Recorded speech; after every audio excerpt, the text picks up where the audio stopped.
Hello everyone, welcome to our channel. हम solve कर रहे हैं सोशोलॉजी के कुछ most important and new MCQs जो कि आपके अपकमिंग एग्जाम्स में पूछे जाने के पूरे चांसेस हैं। तो देर न करते हुए शुरू करते हैं आज की वीडियो। पहला क्वेश्चन आपकी स्क्रीन पर है, द डेथ ऑफ फैमिली पुस्तक किसने लिखी है? ऑप्शन में आपके हैं डेविड कूपर, R.D. लिंग है, K.M. कपाड़िया है, उपयुक्त में से एक से अधिक है या फिर उपयुक्त में से कोई नहीं। तो द डेथ ऑफ फैमिली ये जो पुस्तक है काफ़ी फेमस बुक है और इसके राइटर है डेविड कूपर। ऑप्शन ए यहाँ पर आपका करेक्ट है। नेक्स्ट क्वेश्चन देखेंगे, परिवार के विविध पारिवारिक स्वरूपों को किस आधार पर वर्गीकृत किया जा सकता है? परिवार के जो अलग अलग स्वरूप बताए गए हैं उनको किस आधार पर बांटा जा सकता है? ऑप्शन में आपके हैं निवास के नियम के आधार पर, उत्तराधिकार के नियम के आधार पर, भोजन पद्धति के आधार पर या उपयुक्त में से एक से अधिक। तो परिवार के जो अलग अलग स्वरूप बताए गए हैं जैसे पितृस्थानिक है, मातृस्थानिक है, पितृवंशीय है, मातृवंशीय है या मातुलीय है, पितृस्वाश्रय है, तो इस तरीके के जो परिवार के विविध प्रकार बताए गए हैं उनको निवास के आधार पर भी बताया जा सकता है और उत्तराधिकार के नियम के आधार पर भी बांटा जा सकता है। तो ये दोनों होंगे, इसलिए ऑप्शन डी यानी उपयुक्त में से एक से अधिक, डी ऑप्शन आपका यहाँ पर करेक्ट होगा। अगला प्रश्न देखेंगे, इनमें से किसमें पति पत्नी के रिश्ते पर प्राथमिक जोर है? ऑप्शन में है आपके दाम्पत्य मूलक परिवार, रक्त मूलक परिवार, सम्मिश्रित परिवार, उपयुक्त में से एक से अधिक या उपयुक्त में से कोई नहीं। तो किसमें पति पत्नी के रिश्ते पर ज़्यादा जोर दिया जाता है, प्राथमिक जोर दिया जाता है? तो रक्त मूलक जो परिवार है यहाँ पर क्या होता है, पति पत्नी और रक्त संबंधी, तो रक्त मूलक होगा। सम्मिश्रित तो मिश्रित टाइप का हो गया। दाम्पत्य मूलक जो परिवार है आपका, इसमें क्या है, दंपत्ति यानी पति पत्नी के रिश्ते पर प्राथमिक जोर दिया जाता है। तो ए ऑप्शन आपका यहाँ पर करेक्ट होगा। अगला प्रश्न देखेंगे, पितृतंत्र के विपरीत जो मातृतंत्र होता है, यहाँ पर पूछ रहा है कि वो क्या चीज होता है, उसमें क्या चीज ज्यादा होगी। ऑप्शन में है कि आनुभाविक संकल्पना की बजाय एक सैद्धांतिक संकल्पना, सैद्धांतिक संकल्पना की बजाय एक आनुभाविक संकल्पना, सार्वभौमिक घटना या उपयुक्त में से एक से अधिक। तो पितृतंत्र के विपरीत जो मातृतंत्र होता है उसमें आनुभाविकता यानी अगर ग्राउंड रियलिटी की हम बात करेंगे तो ग्राउंड लेवल पे चीज़ें कम देखने को मिलती हैं, बल्कि एक सैद्धांतिक संकल्पना ज़्यादा लगती है। तो ग्राउंड रियलिटी कम है, इसलिए आनुभाविक संकल्पना की बजाय एक सैद्धांतिक संकल्पना ज़्यादा प्रतीत होती है। ऑप्शन ए आपका यहाँ पर करेक्ट होगा। अगला प्रश्न देखेंगे, निम्नलिखित में से कौन सा मातृवंशीय समाज का उदाहरण है? ऑप्शन में है खासी, बैगा है, मुंडा है, उपयुक्त में से एक से अधिक या उपयुक्त में से कोई नहीं। तो मातृवंशीय समाज या मातृवंशीय जनजाति जो है वो आपकी है खासी जनजाति।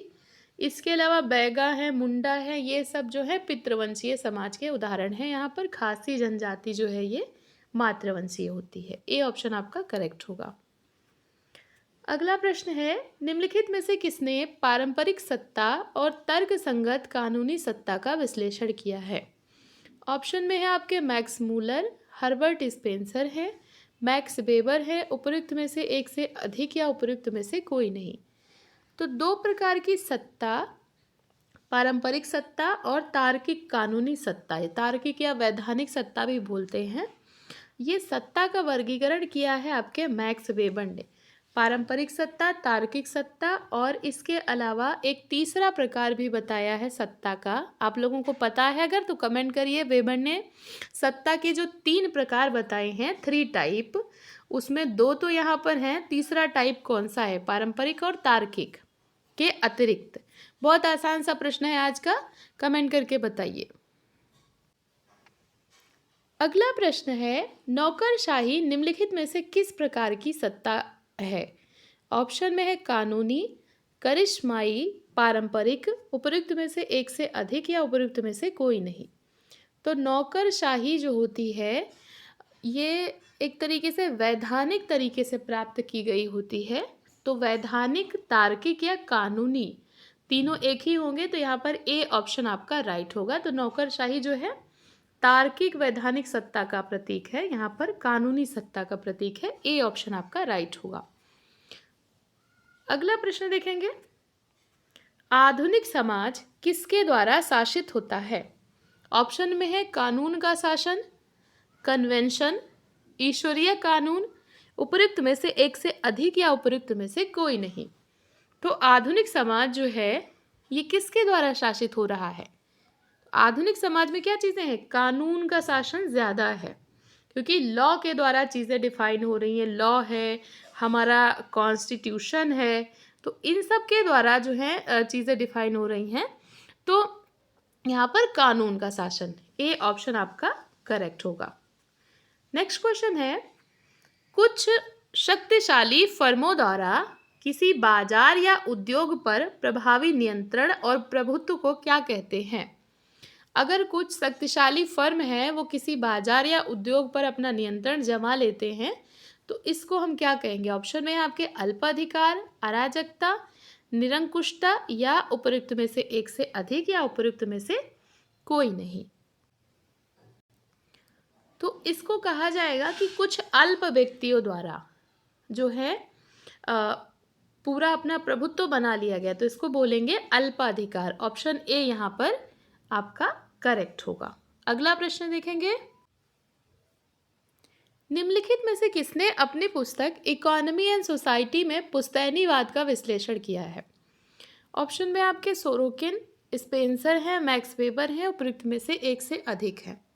तो पुस्तक का नाम है इकोनॉमी एंड सोसाइटी, और इसमें किसने जो है पुश्तैनीवाद का विश्लेषण किया है, या इसको आप कह सकते हैं कि एक तरीके से पारंपरिक सत्ता का विश्लेषण किया है।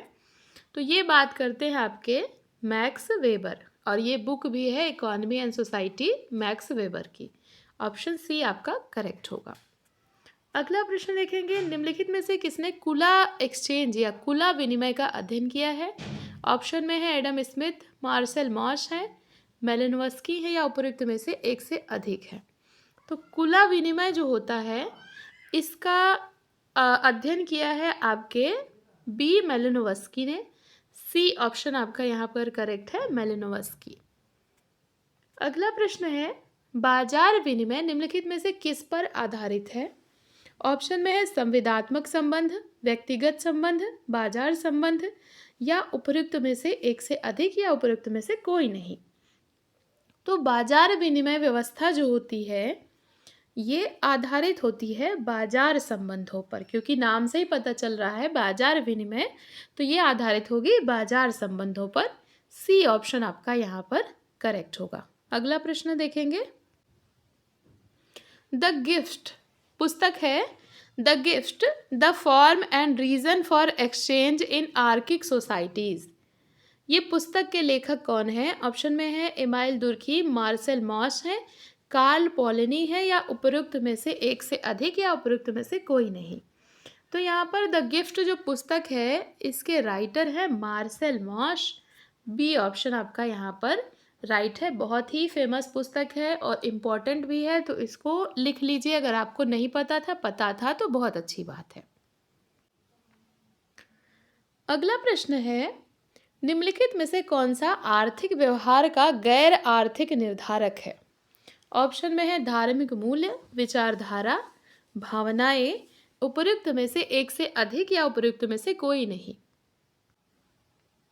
तो आर्थिक व्यवहार को डिफाइन कर दें, ऐसी कौन सी चीज़ें हैं जो कि आर्थिक नहीं है, यानी रुपए पैसे की बात नहीं हो रही है, लेकिन फिर भी वो आपके आर्थिक पक्ष को प्रभावित कर दें। तो हमारे धार्मिक मूल्य, यानी कि यहाँ पर आप कह सकते हैं एथिक्स जो है, अगर आपने वेबर को पढ़ा है तो उन्होंने एथिक्स की बात करी है कि जैसे हमारे जो धार्मिक एथिक्स होंगे उसी हिसाब से हम आर्थिक पक्ष को जो है लेके चलते हैं। जैसे कि अगर हमारे एथिक्स कह रहे हैं कि ब्याज देना, ब्याज पे पैसा देना वो चीज़ अच्छी है तो हम उन चीज़ों को बढ़ाएंगे। अगर संतोष की बात हो रही, जैसे हिंदू धर्म में हम लोग संतोष पे ज़्यादा फोकस करते हैं, मोक्ष की बात करते हैं, तो यहाँ पर हम लोग बहुत ज़्यादा मटेरियल बात नहीं करते हैं। तो धार्मिक मूल्य जो हैं बहुत प्रभावित करते हैं आर्थिक व्यवहार को। हमारी विचारधारा कैसी है कि हम किस विचारधारा को मान रहे हैं, तो ये भी प्रभावित करता है। और इसके साथ साथ हमारी जो भावनाएं हैं, तो ये तीनों ही हो जाएगा, इसलिए उपयुक्त में से एक से अधिक, डी ऑप्शन आपका यहाँ पर करेक्ट होगा। अगला प्रश्न है, निम्नलिखित में से किसने जजमानी व्यवस्था के महत्व पर जोर दिया है? ऑप्शन में है योगेंद्र सिंह, कैथरीन गफ है, डब्ल्यू.एच. वाइजर है, उपयुक्त में से एक से अधिक। तो जजमानी व्यवस्था के महत्व पर किसने जोर दिया है? जजमानी व्यवस्था की बात हो रही है, तो जजमानी व्यवस्था का अध्ययन ही किया है आपके विलियम वाइजर ने, यानी डब्ल्यू.एच. वाइजर ने। सी ऑप्शन आपका यहाँ पर करेक्ट होगा। विलियम वाइजर ने जजमानी व्यवस्था का अध्ययन किया था, सी यहाँ पर राइट है। अगला प्रश्न देखेंगे, पारंपरिक भारतीय समाज में जजमानी प्रथा निम्नलिखित में से किस पर आधारित थी? पारंपरिक भारतीय समाज में जो जजमानी प्रथा थी ये किस पर आधारित थी? नगद अर्थव्यवस्था पर, वस्तु विनिमय, उपहार विनिमय, उपयुक्त में से एक से अधिक, या फिर उपयुक्त में से कोई नहीं। तो जजमानी व्यवस्था सेवा और वस्तु दो चीज़ों का आदान प्रदान था, कि सेवा के बदले जो है सेवा और इसके अलावा वस्तु के बदले वस्तु। तो ये वस्तु विनिमय प्रणाली पर आधारित थी। यहाँ पर आपका बी ऑप्शन जो है करेक्ट होगा। अगला प्रश्न है, द वेल्थ ऑफ नेशंस पुस्तक किसके द्वारा लिखी गई है? ऑप्शन में है आपके एडम स्मिथ, गार्डन मार्शल हैं, दादा भाई नौरोजी हैं, उपयुक्त में से एक से अधिक, या उपयुक्त में से कोई नहीं। तो वेल्थ ऑफ नेशन ये भी पुस्तक इम्पोर्टेंट है और इसके राइटर जो हैं वो है एडम स्मिथ। ए ऑप्शन आपका यहाँ पर करेक्ट है। अगला प्रश्न देखेंगे, जिस प्रक्रिया के द्वारा कोई वस्तु जो उपयोगी नहीं थी उसको उपयोगी वस्तु बना दिया जाता है और वह बाजार अर्थव्यवस्था का हिस्सा बन जाती है, तो उसको हम क्या कहेंगे? एक ऐसी प्रक्रिया है जो कि उपयोगी वस्तु नहीं थी लेकिन हमने उसको उपयोगी वस्तु बना दिया और फिर वह बाजार अर्थव्यवस्था का हिस्सा बन गई, तो इसको हम क्या कहेंगे? पण्यीकरण कहेंगे, उत्पादन कहेंगे, उद्यमशीलता कहेंगे, या उपयुक्त में से एक से अधिक, या उपयुक्त में से कोई नहीं। तो ये जो प्रश्न है ये पूछा गया है आपके मार्क्स से। मार्क्स जो कार्ल मार्क्स है इनकी थ्योरी से पूछा गया है। मार्क्स ने कहा कि कोई वस्तु जो उपयोगी वस्तु नहीं थी उसको उपयोगी वस्तु बना दिया गया और बाजार अर्थव्यवस्था का हिस्सा बन गई। इसको हम कहते हैं कि उस वस्तु का पण्यीकरण हो गया। अंग्रेजी में इसको बोलते हैं कमोडिफिकेशन। कमोडिफिकेशन बोलते हैं इसको, कि उस वस्तु का जो है पण्यीकरण हो गया और उसको बाजार अर्थव्यवस्था का हिस्सा बना दिया गया। जैसे कि श्रमिकों के साथ में क्या होता है कि श्रमिकों का जो श्रम है उसको बाजार अर्थव्यवस्था का हिस्सा बना दिया जाता है, कि कोई भी उनके श्रम को पैसा दे करके खरीद सकता है। तो इसको कमोडिफिकेशन का नाम दिया था कार्ल मार्क्स ने। ए ऑप्शन आपका यहाँ पर करेक्ट हो जाएगा। अगला प्रश्न देखेंगे, एक ऐसा निकाय जो एक विशेष क्षेत्र में विधि सम्मत एकाधिकार का सफलतापूर्ण दावा करता है उसे किस रूप में जाना जाता है? एक ऐसा निकाय है एक विशेष क्षेत्र में विधि सम्मत एकाधिकार का दावा कर रहा है, उसको हम क्या कहेंगे? ऑप्शन में है राज्य, राष्ट्र है, सरकार है, उपयुक्त में से एक से अधिक है, उपयुक्त में से कोई नहीं।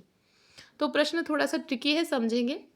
एक निकाय की बात हो रही है, यानी कोई एक संस्था या कोई समिति, ऐसा कुछ समथिंग समझ लीजिए, ठीक है। एक क्षेत्र है यहाँ पर और विधि द्वारा उसको सफलतापूर्वक अधिकार दिया गया है, तो यहाँ पर एक तरीके से राज्य, क्योंकि एक क्षेत्र हो गया, विधि सम्मत यानी यहाँ पर कानून भी हो गया, और एक संस्था या समिति आप जो भी इसको कहें, तो ये है एकाधिकार का सफलतापूर्वक दावा, यानी प्रभु संपन्नता, संप्रभुता जिसको बोलते हैं, संप्रभुता इसको बोलेंगे।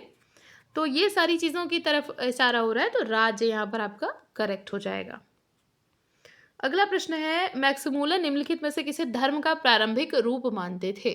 तो मैक्समूलर ने प्रकृतिवाद को माना है धर्म का प्रारंभिक रूप। ए ऑप्शन आपका यहाँ पर करेक्ट होगा। अब कल की वीडियो का कुछ क्वेश्चंस हैं जिनको एक बार दोबारा से रिपीट देख लेते हैं। एक तो ये वाला प्रश्न है जहाँ पर जाति प्रणाली में गतिशीलता का विश्लेषण संदर्भ समूह सिद्धांत में पूछा जा रहा है, किसने किया था? तो इसमें आयोग ने ई माना था, और मैंने आप लोग से पूछा था कि आप लोग ने कहीं पे अगर इसका एग्जैक्ट पढ़ा हो तो बताइए। तो कुछ लोग ने रेफरेंसेस भेजे थे। इसका राइट आंसर हो जाएगा वाई बी डामले। तो इसको नोट कर लीजिएगा, वाई बी दामले इसका राइट आंसर है। एक और प्रश्न है, उसको भी जल्दी से देख लेते हैं।